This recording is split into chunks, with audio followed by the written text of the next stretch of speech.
அப்புறமா என்னன்னு பார்க்கலாம். இப்போ பார்த்தீங்கன்னா, நிலாவ வந்து அசிங்கப்படுத்துறாங்க.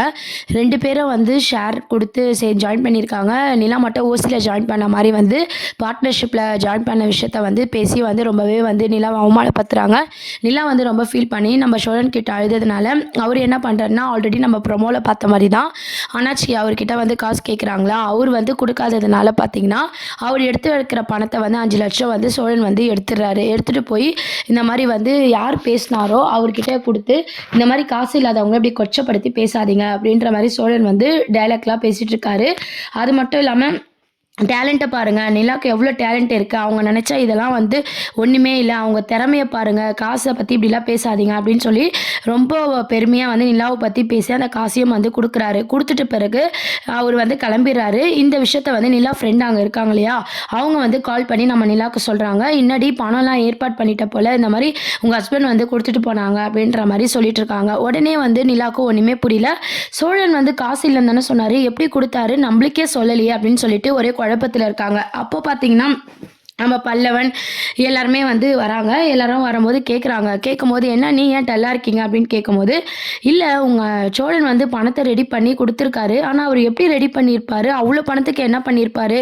அதான் எனக்கு ஒரே யோசனையா இருக்கு." அப்படின்னு சொல்லும்போது, "அவரு உங்களுக்காக என்ன வேணாலும் செய்வாரு. எங்க அண்ணன் வந்து உங்களுக்காக என்ன வேணாலும் செய்வாரு." அப்படின்ற மாரி அவங்களும் பார்த்தீங்கன்னா, சோழன பத்தி பேசிட்டு இருக்காங்க. சோழன் லவ்வ பத்தியும் எக்ஸ்பிளைன் பண்ணிட்டு இருக்காங்க நிலா கிட்ட. நிலாக்கு ரொம்பவே சந்தோஷமா இருக்கு. நம்மளுக்காக சோழன் வந்து இவ்ளோ எஃபர்ட் போட்டு பண்றாரே அப்படின்னு சொல்லி நிலா ஒரு பக்கம் ரொம்பவே சந்தோஷப்படுறாங்க.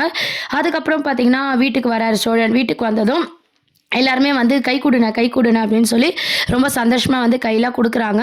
நிலா அன்னைக்காக காசு வந்து ஏற்பாடு பண்ணி குடுத்துருக்கேன். நான் சூப்பர். அவங்க கொஞ்சம் கவலைப்பட்டாலே உன்னால தாங்க முடியலல்ல அப்படின்னு சொல்லி சோழன வந்து பேசிட்டு இருக்காங்க. அப்போ பார்த்தீங்கன்னா, நிலாவும் வந்து ரொம்ப தேங்க்ஸ் சோழா. உங்களுக்கு எப்படி இது கிடைச்சது? எனக்காக தான் இதெல்லாம் பண்ணீங்களா? அதுவும் இது சிறிய அமௌண்ட் இல்லையே, பெரிய அமௌண்ட் ஆச்சே. எப்படி பண்ணீங்க? அப்படின்னு சொல்லி கேட்கும்போது, ஏன் எல்லாரும் தொணன்னு பேசிக்கிட்டே இருக்கீங்க? எனக்கு டயர்டா இருக்கு. நான் அப்புறம் பேசுறேன்னு சொல்லி ரூம் உள்ள போயிட்டாரு.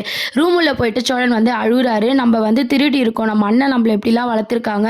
நிலா மேல இருக்கிற லவ்ல பார்த்தீங்கன்னா, அவங்க கஷ்டப்படக்கூடாதுன்னு சொல்லி நம்ம இவ்ளோ பெரிய தப்பு பண்ணிட்டோமே. இனிமே அண்ணாச்சி மூஞ்சில எப்படி முழிக்கிறது? அது மட்டும் இல்லாம இந்த விஷயம் வந்து வெளிய தெரிஞ்சதுன்னா, நம்ம பேரு என்ன ஆகுறது? நிலாவே நம்மள எப்படி பார்ப்பாங்க? எப்படி மதிப்பாங்க? அப்படின்னு சொல்லி சோழன் ஒரு பக்கம் வந்து ஃபீல் பண்ணிட்டு இருக்காரு.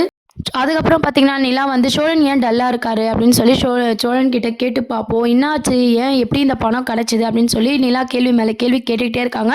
ஏதேதோ சொல்லி வந்து சோழன் வந்து சமாளிச்சுக்கிட்டு நிலா கிட்டேருந்து எஸ்கேப் ஆகுறாரு. இருந்தாலும் பார்த்தீங்கன்னா, மாட்டிப்போன்ற பயத்தையே வந்து சோழன் இருக்காரு. இதெல்லாம் தான் அடுத்த ப்ரோமோவா இருக்கும். என்னதான் லவ்வா இருந்தாலும் நிலாக்காக சோழன் வந்து திருடுற மாரி போனது உங்கள்ல எத்தன பேருக்கு பிடிக்கல? அப்படின்றத கீழ கமெண்ட் செக்ஷன் சொல்லுங்க. இந்த மாரி நெறைய அப்டேட்ஸ்க்கு சேனல சப்ஸ்கிரைப் பண்ணுங்க. தேங்க்ஸ் ஃபார் வாட்சிங்.